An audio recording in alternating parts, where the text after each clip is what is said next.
Good morning, everybody. Hope you're all well today. Very welcome and thank you for joining me. Today is the first time that somebody has spoken in the group, and I'm really excited about the person that is coming to speak to us here. If you just bear with me a minute, I will invite Caroline to join me. So apologies now, just bear with me a little minute.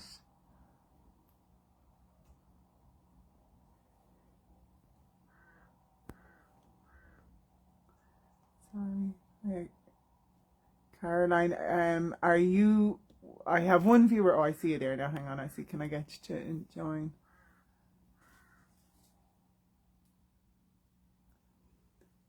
Sorry, everybody. You're not coming up as a viewer to allow me.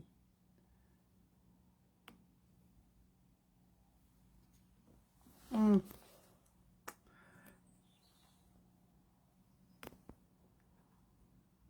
No. Sorry, everyone. What I'm doing here is I'm looking for Caroline. Maybe you might request to join because you're not coming up. For some reason, I can see you're a viewer, but you're not. It's not allowing me to. Oh, haha! I think that's going to work.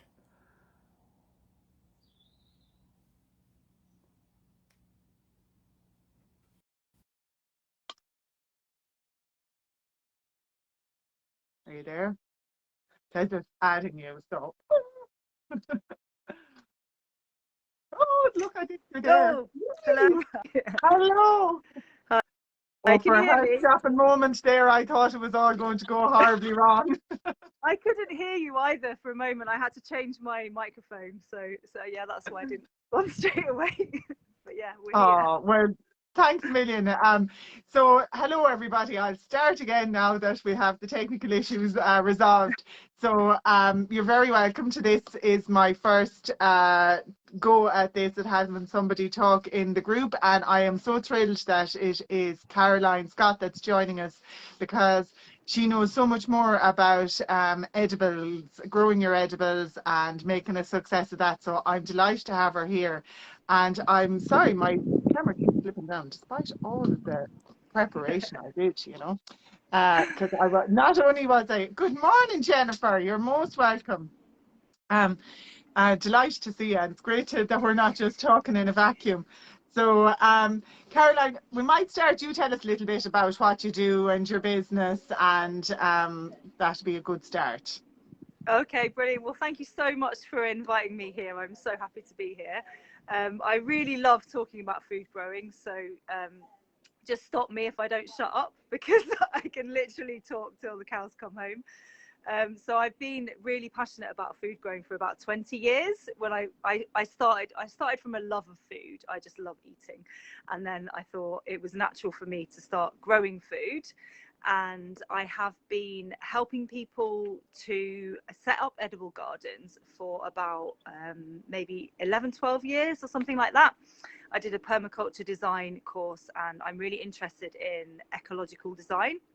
And so setting up gardens to be really low maintenance and to be really easy to look after and to work in harmony with nature. So that's my kind of background in a nutshell. And what I do now is I've got a free Facebook group where I help people with all things food growing, and I do one-to-one sessions online and in person where I help people design and set up their gardens. And I also have an online course which I've run 2 or 3 times, and that's about creating an edible garden and everything that goes into that. And also I've got a course about growing salad as well. So yeah, I'm just entering this online world and I'm really loving it for about the past year. So previous to that, I spent 10 years working in community gardens and in the local university, running edible gardens and helping individuals as well. So my whole business was really working on the ground in the gardens, getting all that experience. And now I'm taking it online, which is really exciting because I can reach so many more people. So I'm really passionate about helping as many people as possible to grow food, because I know how much benefit it can bring to not only on a personal level. So I found that health and well-being, as you know, like mental health and gardening, and then the nutritional aspects of growing food, the high nutrition of homegrown food, but also on a bigger level, on an environmental level, how it can really help with the damage to the environment and the damage of our food system. So that's one of the reasons why I started as well. Oh, that's amazing. So it sounds so fantastic, and the breadth of your knowledge is really impressive. So I'm sure you've loads of stuff you can tell us about. I know I saw in your group there lately, because I'm a member of your group and I do follow you, and I do grow bits and pieces of edibles, but not. I think there's always scope for more of it. But I noticed that you were covering a style of gardening called no dig. Probably style isn't the right word. Apologies, Caroline. I don't mean to.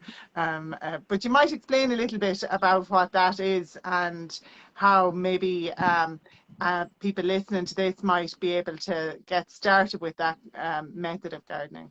Yeah, okay. So what I could do, actually, I was just thinking this morning that what I could do is include no dig in a kind of like really quick sort of bullet point. What would you do if you want to set up a vegetable garden? So today I really love to talk to people about vegetables and also about perennial edibles. So there's kind of like two different types of edibles that I grow. You can kind of, it's not as exact as putting them in two camps, but that's the way that I kind of organize it in my mind. So if you want to grow vegetables, then first of all, if you're starting from scratch, then look for a sunny spot. As a rule of thumb, vegetables love sunshine. There are some that you can grow if you don't have sun, more like leafy things and root vegetables. But if you've got sun, that's ideal. And if you're looking to start then and you haven't grown any vegetables before, I would recommend starting with not a massive plot because you might get overwhelmed. So start small and then be thinking that you can expand out year on year.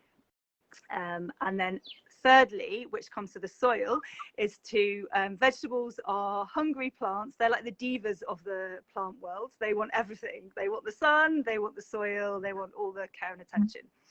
So yeah, that was the other thing as well, actually. Placement, put them near your house if possible. But the sun is the rules, basically. The sun is the most important thing. And so with the soil, I would recommend adding on some top quality compost and putting maybe like 2 to 3 centimeters on top of the soil, and that will do you for the whole year for most vegetables. You might need to add a little bit of fertilizer for really hungry plants, but that will do you for most things. And what time of the year would you do that, Caroline?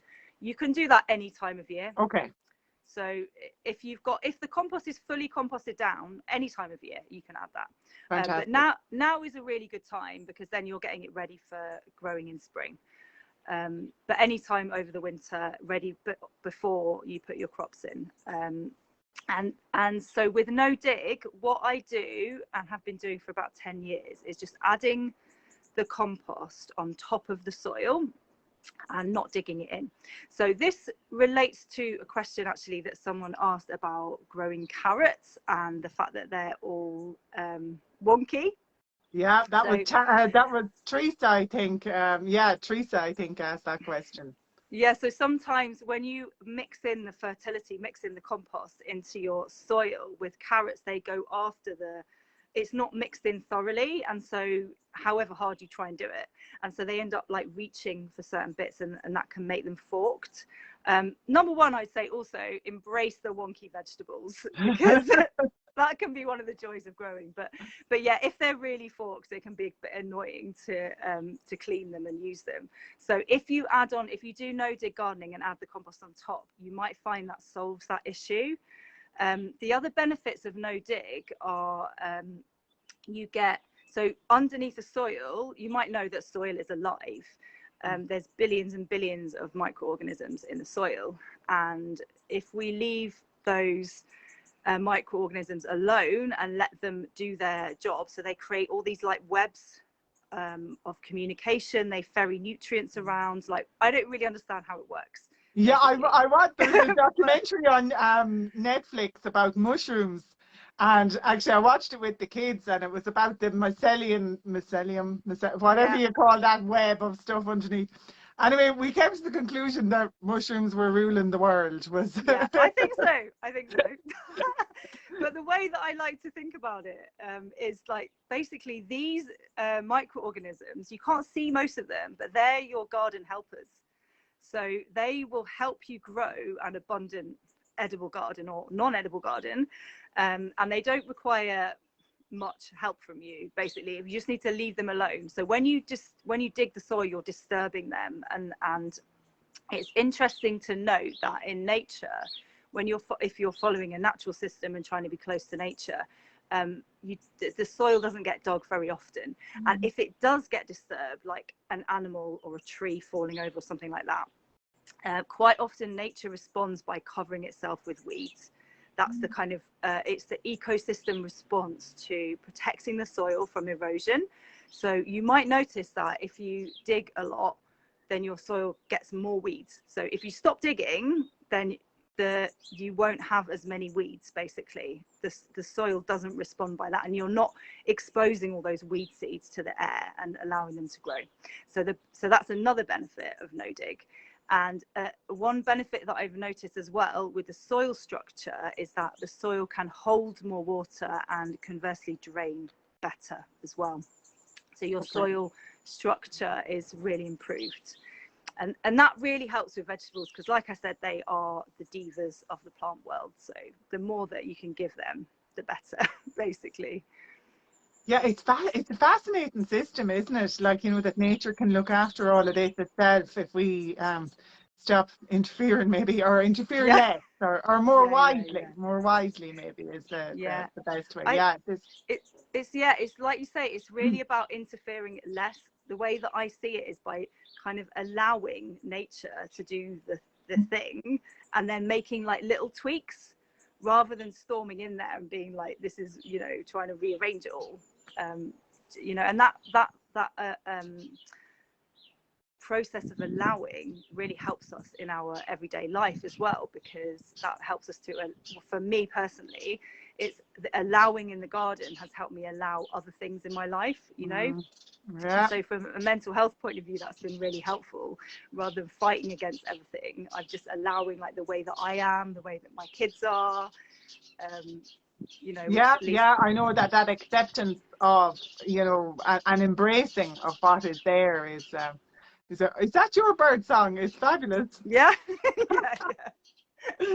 Yeah, But I and I'm thought, looking the one day we're doing this, I don't think the sun has been so strong in I don't know how long. It's lovely, isn't it? it's really nice. Yeah. I was just when I was talking, listening to you there, I was thinking in my own garden, and I know it doesn't apply to everybody, but there's a lot of people in my part of the world on this group.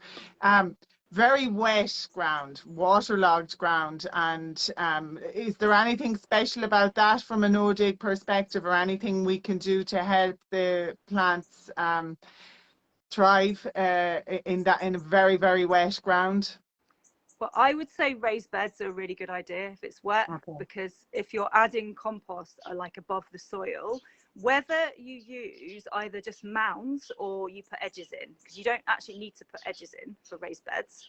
Some Okay. people prefer it because it's neater, but you can also just make mounds, which is what I do in my allotment. But raising the soil up means that it's that little bit further away from the wet. And I think no dig will really help you, because I noticed on my allotment straight away, as soon as I stopped no digging, it was great for comparison, because obviously you've got everyone else around you with the same soil, and most of those were digging. And so I noticed that our soil is quite heavy, and in the winter, the people who dug, it kind of goes all like kind of slimy, and impermeable. So the water, if we had a lot of rain, was just sitting on top of that dug soil. Whereas on the non-dug soil on our plot, it went through. And then in the summer, their soil was kind of cracking. because of the hardness of it, and our soil wasn't cracking. It was just, you know, and I had little seedlings. I noticed the first year that I left them for 2 weeks, and they were tiny in a heat wave, and they survived. I was amazed because of there must have been some kind of, you know, water retention in that soil. In it, yeah, that's so interesting. Yeah, because I see it here, like I know exactly what you're talking about, and you kind of get that cap on the top of the soil where it's nearly like a crust. So yeah, definitely. I see a question in there from Jennifer wondering how deep the raised bed should be to accommodate carrots. Well, when you're talking about the raised beds, what the method that I'm talking about is actually creating a raised bed, like on either grass or on an existing ground. So you're not able to grow just in the raised part. You know, like you'll be growing the vegetables into the below the raised part as well, if you see what I mean. So it's Yeah. not like having a raised bed on a container. So it can really be, even if you just raise it up by, you know, 5 centimeters or 10 centimeters, for example, your carrots will grow down deeper into the soil, but that might give you enough. Now, if you've got really boggy ground, really wet, you might want to raise it higher. You know, you just have to make an adjustment in your own space. Okay. And like if you were, so say you had a piece of lawn that you were thinking of doing this in, you'd still take off the turf on top, would you? You couldn't just start, or could you? Well, there's ways to do it. This is a really interesting question because when you look on no dig sites, Charles Dowding is a big proponent of no dig, and I would highly recommend looking on his website. But people come away with this myth, this misunderstanding that you need a lot of compost to do no dig. So there is a way to make a no dig bed, which is by getting cardboard straight on lawn or any plants that you just cut down to ground level, basically. You would put a layer of cardboard down and then put your compost on top. And the idea is, if you put on like 10 centimeters of compost, for example, you can plant in that instantly. You know, that'll be enough to plant in, put plug plants in. And then once the cardboard rots down, it'll rot down all of the grass or the weeds underneath, and you'll end up with a deeper area to grow in. So that is one way to do it. Now, that way, if you're doing it on a larger scale, that can be quite intensive on compost use. It can require quite a lot of compost, and so that's not the only way to do it. Another way, especially at this time of the year, is to just simply cover over. You could cover it over with black plastic, landscape fabric, or cardboard, and maybe just a little layer of compost, but keep it covered. Keep all the edges pinned down, and maybe you have to pull out some grass at the edge. And if you cover it over now, then it'll be rotted down by spring, basically. And then, so what you're doing is, instead of the hard work of digging it all up, you are utilizing, because grass makes lovely compost, as you probably know. So you're composting in situ underneath the bed. Okay, so Jennifer's back. Now Jennifer's in Sweden, but she's asking, so only compost and no soil.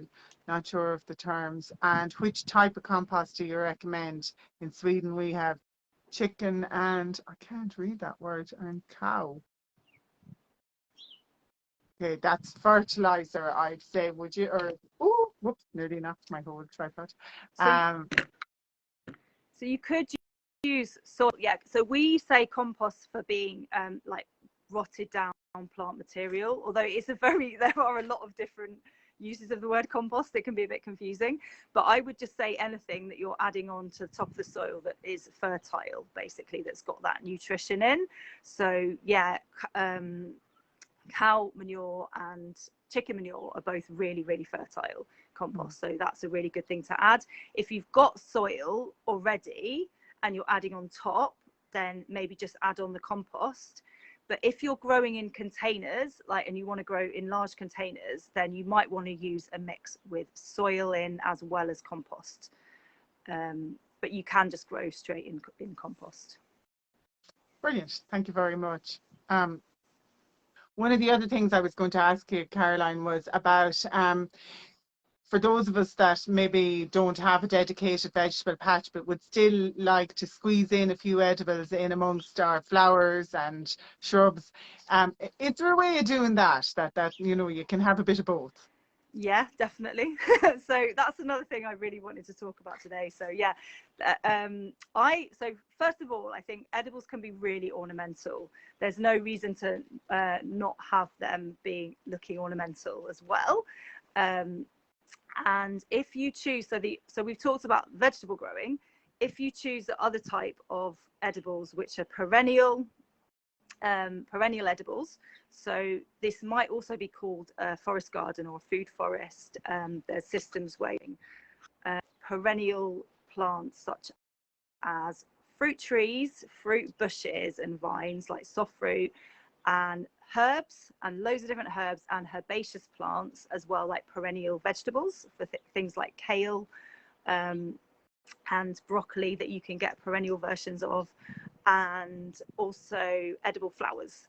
And so all of these you can just either set up as a dedicated area, you could make a whole border, or like you say, you could just dot these plants in and amongst your perennial borders and they will work really well. Oh, So wow.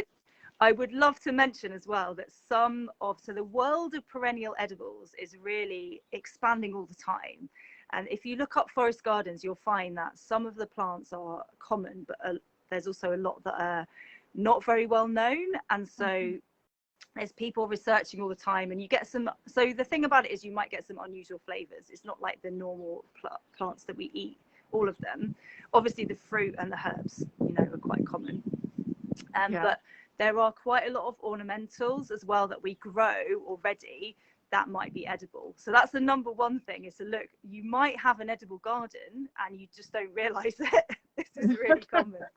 So I'd love to tell you some of those plants.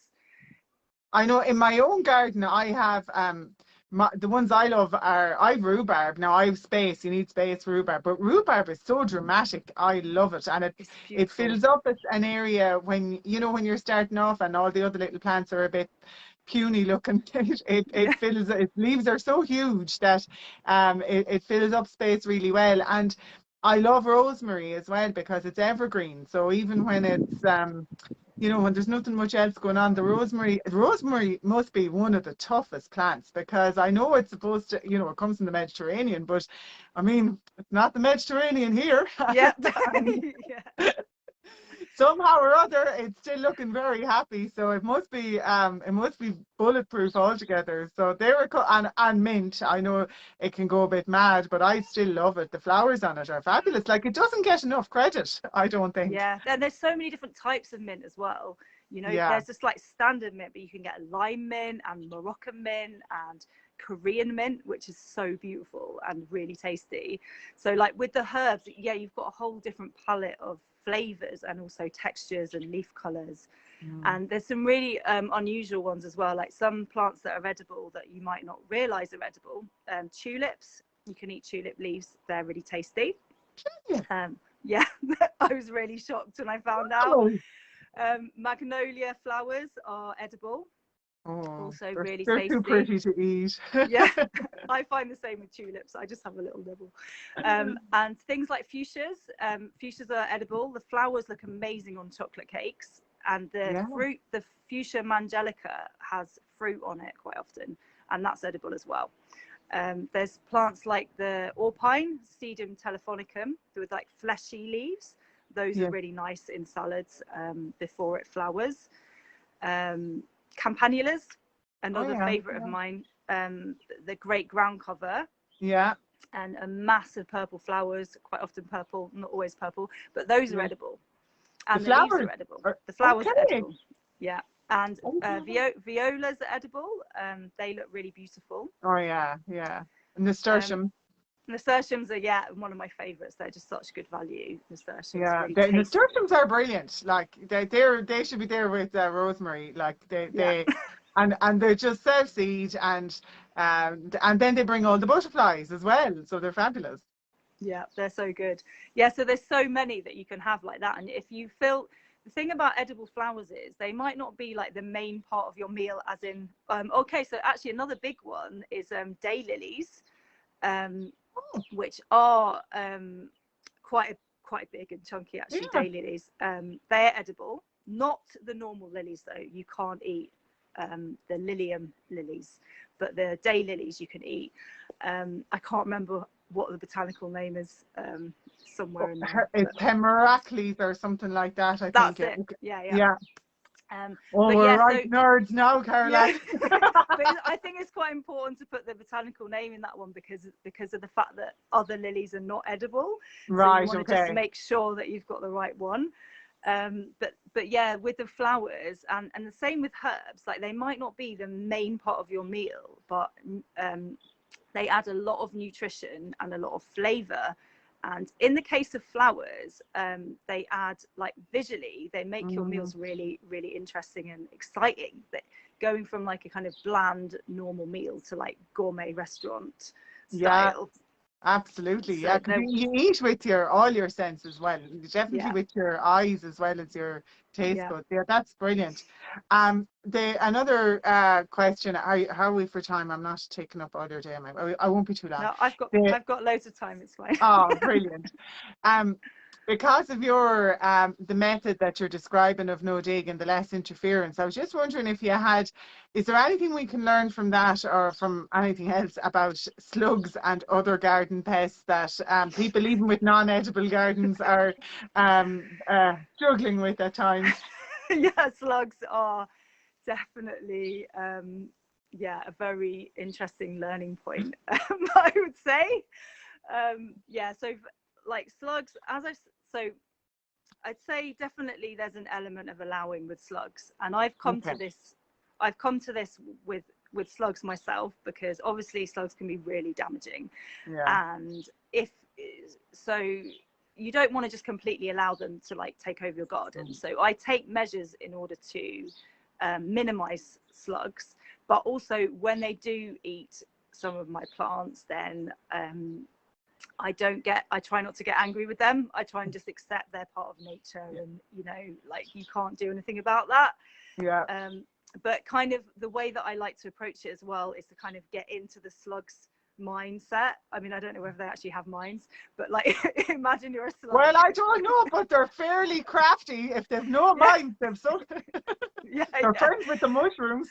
Yeah, so it's like, what do slugs like? Okay, and if you kind of imagine that, so, and then try and make your garden, or the bits of your garden that are most likely to be damaged, the most attractive to slugs, like, try and make those least hospitable to slugs, basically. And that's one reason why I recommend, especially with beginners, is to create a separate vegetable garden rather than mixing in your veg with your perennials, which you can do, but sometimes it can be harder because the slugs like to live in vegetation.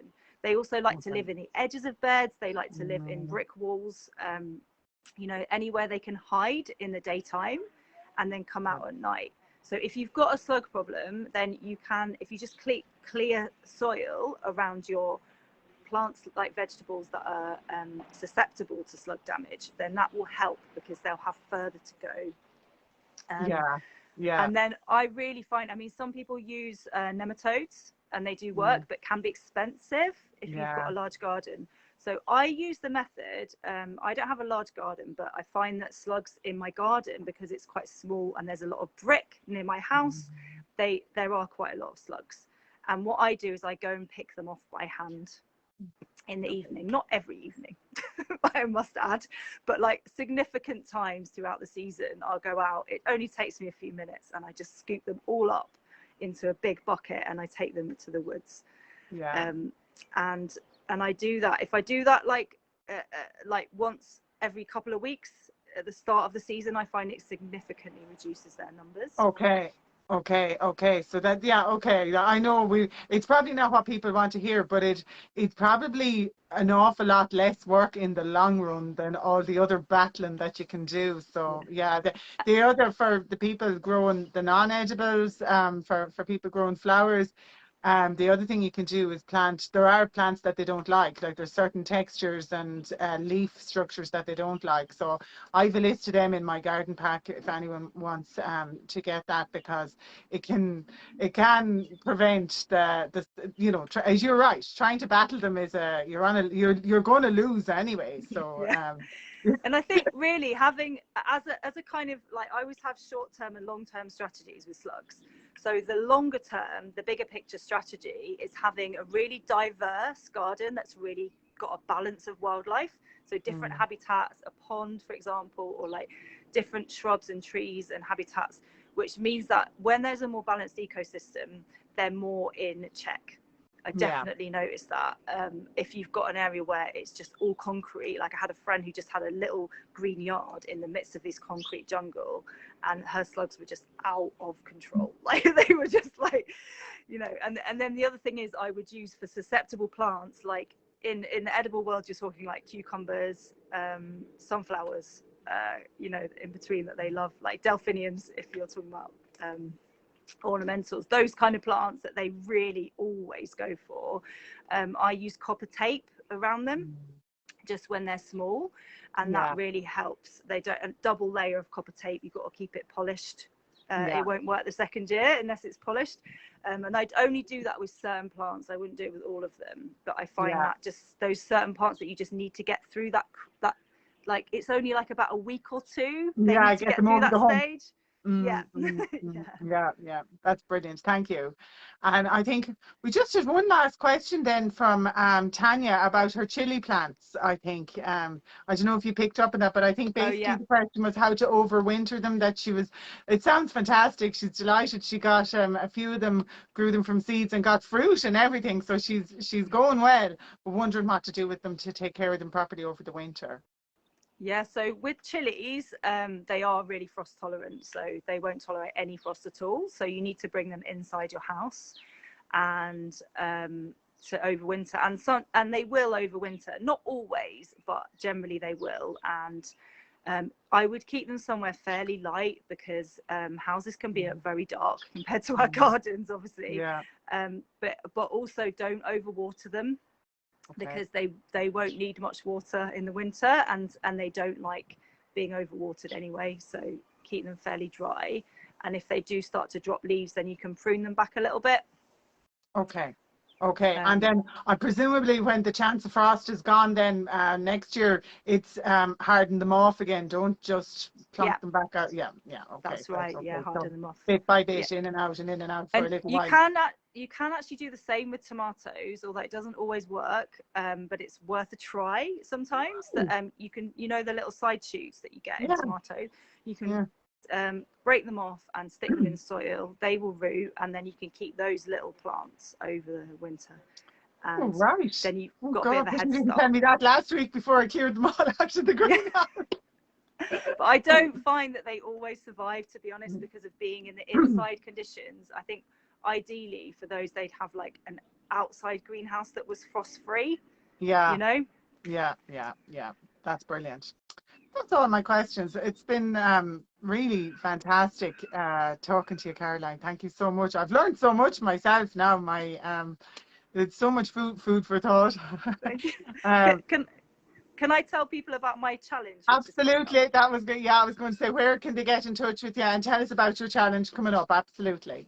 So this weekend I'm doing this is the first time I've ever done it, so I'm really excited, and I'm hoping that it's going to all go well. It's a bit of Always an will. experiment, grand experiment, but I'm taking people through a 3-day process. So this is something that I've done already in my course, and I'm distilling it for the challenge. So it's to plan out your edible garden, basically, which this is a great time of year to do this. So if you've got a bit of a plan, now when I'm talking about a plan, a design, it's simple. I really like to simplify this, because I know some people get put off by the word design and think they have to be able to draw and all that kind of thing. So it's to take you through a process to like create a really simple design. It's basically deciding where everything's going to go, so that you can really maximize your time and your space, and maximize your time over the cooler months to create some new spaces or change things around in your garden. obviously focused on edibles. So you will come away at the end of it with a sketch plan of where to put your edible garden. We're talking about which type of plants would suit you and your garden space. And I'm going to show you a super easy method to draw out your garden as well, using Google Earth. So you can literally just trace it. Yeah, I love it doing it that way. So yeah, no drawing skills required. And I mean, I've actually designed gardens and been paid to design them and set them up like with sketches on the back of an envelope, essentially. So the garden design is not about a pretty picture. It can be. I mean, it's lovely to have pretty pictures, but generally garden designers do that because they want the customer to buy their design, but it's not necessary in order to create a beautiful garden. It's just a tool, basically. So it will really fantastic. Yeah, and it really helps you to like really focus. Like you'll know that with your garden, like when you've done your garden, you know, like when you look at the whole picture of it. Because when I first started growing, I did what a lot of people do, and I just kind of went and did that corner, and then I put something in that corner, and then I did something over there, and I wasn't looking at the way that everything worked together.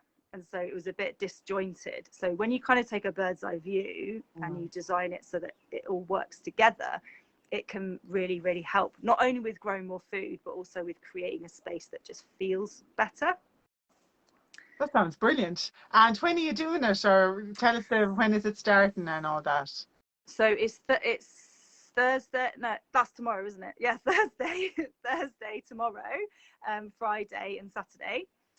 In my Facebook group, and I'll put a link. I'll share a link for you to sign up, and I'm going to give people a few days to catch up, because I know that some people can't make it this weekend. So I'm going to give people like about a week to catch up with the tasks as well.